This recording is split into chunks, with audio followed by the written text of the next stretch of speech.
ዚህ አካባቢ ነፍስን ከሚዋጋ መንፈስን ከሚዋጋ ከማንኛውም አይነት የአጋንንት ተጽዕኖ ይህ ስፍራ ነፃ እንዲሆን መንፈሳችን ነፃ እንዲሆን ጌታ ሆይ እንለምንሃለን። እጅግ እናመሰግንሃለን። ከፍ ከፍ እናደርግሃለን። ዙፋን ለዘላለም ይባረክ። በልጅህ በጌታ በኢየሱስ ክርስቶስ ስም።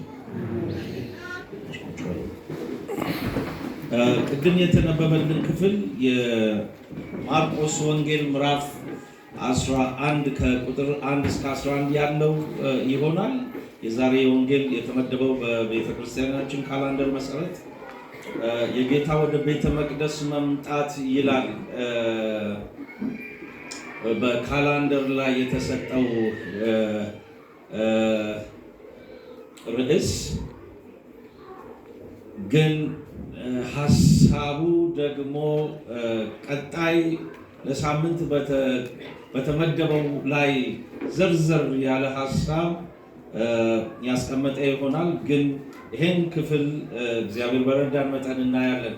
የማርቆስ ወንጌል ከአራቱ ወንጌላት ቀድሞ የተጻፈ ወንጌል ነው። በእርግጥ በመጽሐፍ ቅዱሳችን ውስጥ በአዲስ ኪዳን የመጀመሪያውን መጽሐፍ ስናነብ የማቴዎስ ወንጌል ነው። ነገር ግን ከወንጌላቱ ከአራቱ ቀድሞ የተጻፈው የማርቆስ ወንጌል ነው። ስለዚህ ጸሐፊው ማርቆስ ሲሆን ማርቆስ ከሐዋርያው ጴጥሮስ እንዲሁም ጳውሎስ እና ከበርናባስ ጋር የቀረበ ቀረቤታ እንዳለው ይነገራል። ነገር ግን የወንጌሉን ሐሳብ ያገኘው በተለይ ከጴጥሮስ ጋር በነበረው ቀረቤታ የወንጌሉን ዋና ሐሳብ እንደተረዳ ከዚያ የተነሳ ከሱ ጋር ከነበረው ህብረት የተነሳ ይሆናል የሚል ሐሳብ አለው። ወንጌሉን የጻፈው በሮም ለነበሩት ላመኑት ክርስቲያኖች አሕዛብ የነበሩ ነገር ግን ወደ ክርስትና ለመጡ ለነርሱ ተደራሲያኑ እነሱ ሲሆኑ እነርሱም ደግሞ በሚያገኛቸው ስደትና መከራ ውስጥ የእግዚአብሔርን ቃል እንዲጠብቁ ከእምነታቸው እንዳይሰናከሉ ይረዳቸው ዘንድ ወንጌሉ እንደተጻፈ ታሪኩ ይናገራል። የማርቆስ ወንጌል አራቱም ወንጌላት ስለ ኢየሱስ ክርስቶስ የሚናገሯቸው ነገሮች አሉ። ነገር ግን የማርቆስ ወንጌል ትኩረት የሚያደርገው ኢየሱስ የእግዚአብሔር ልጅ ኃይልና ስልጣን ያለው ጌታ መሆኑን በደንብ ያሳያል። በወንጌሉ ውስጥ በትምህርት ላይ ያተኮረ አይደለም። ሰፊ ትምህርት በመስጠት ላይ ያተኮረ አይደለም። ነገር ግን ኢየሱስ ክርስቶስ በሰራው ስራ ኢየሱስ ክርስቶስ ባደረገው ላይ ትኩረት ያደርጋል ማርቆስ። ለዚህ ነው ኢየሱስ ክርስቶስ የእግዚአብሔር ልጅ እንደሆነ ኢየሱስ ክርስቶስ ኃይልና ስልጣን ያለው አምላክ እንደሆነ በወንጌሉ ውስጥ ጎላ አድርጎ ያሳየው። ዛሬ በተሰጠን ክፍል ውስጥ ኢየሱስ ክርስቶስ በታላቅ ክብር ወደ ኢየሩሳሌም ሲገባ እናያለን።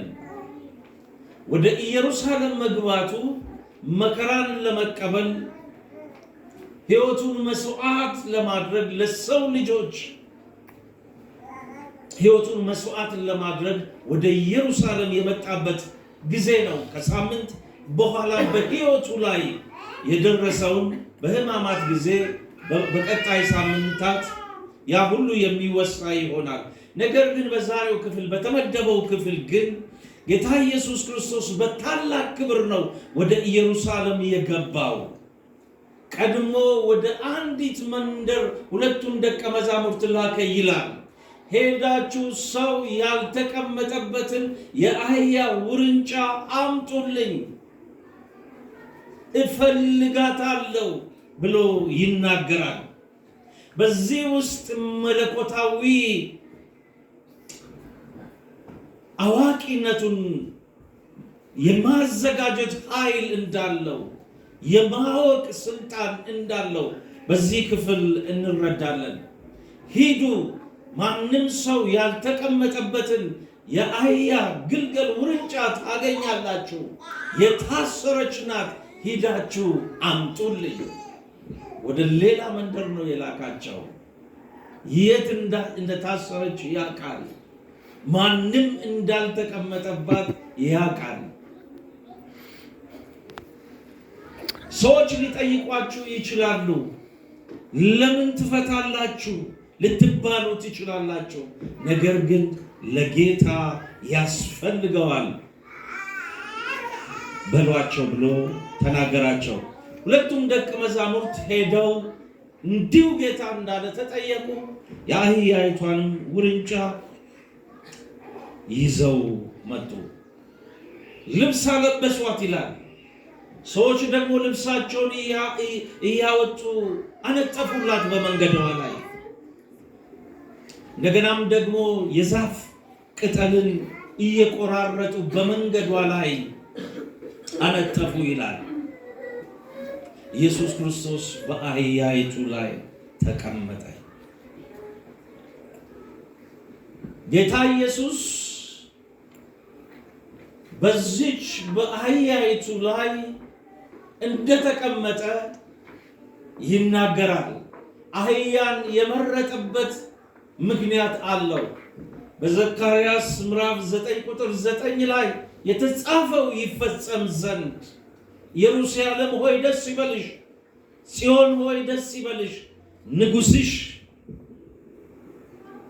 ጻድቅ፣ አዳኙ ጻድቅ፣ ንጉሡ ጻድቅ ሕያው ሆኖ ትሁት ሆኖ በአህያና አህያይቱ ውርንጫ ላይ ተቀምጦ ይመጣል የተባለው ይፈጸም ዘንድ ያን አደረገ።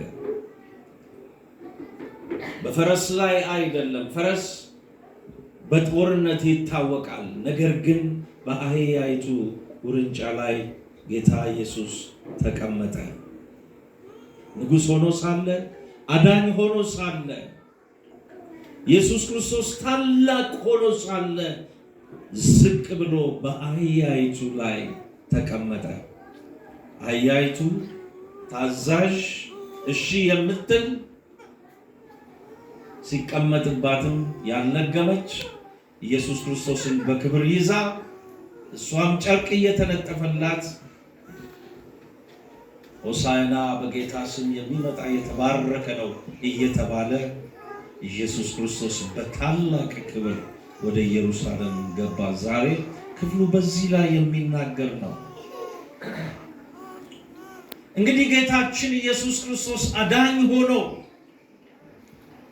ንጉሥ ሆኖ በትህትና በአህያይቱ ውርንጫ ላይ ተቀምጦ ወደ ኢየሩሳሌም መግባቱ ብዙ መንፈሳዊ መረዳትን ይሰጠናል። እግዚአብሔር የተናቀውን፣ ደካማውን፣ ሰው የማይፈልገውን ጠርቶ ሊጠቀምበት ይችላል። እግዚአብሔር የተመሰገነ ይሁን። በእኛ አካባቢ እንደምናውቀው ነው። አህያ የተናቀች ናት። ማንም ለስራ እንጂ ለሌላ ነገር አትፈለግም።